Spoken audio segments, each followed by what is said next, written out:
মানুষ এখনো তার পুরনো স্মৃতিগুলোকে ধরে রাখে, এটাই বাস্তবতা। তো এই টিভিটার প্রবলেম হচ্ছে চ্যানেল আপ ডাউন করে। এটা সম্ভবত আপনার চ্যানেল সাইডে কিছু রেজিস্টার আছে, এগুলো জংগা ধরার কারণেই সমস্যাটা আসছে। তো মনিটর কাজ করব। তো এটাই হচ্ছে কথা। বাংলাদেশের বেশিরভাগ মানুষ যেগুলো পুরাতন এই টিভিগুলো দেখে, দেখুন টিভির অবস্থা খুবই খারাপ, এরপর এগুলো চালাচ্ছে।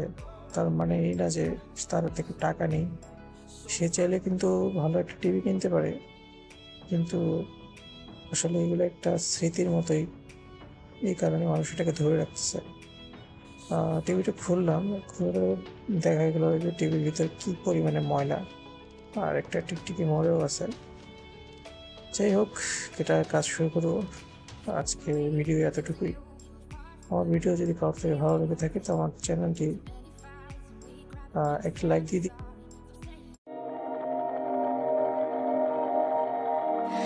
Life could make you cynical.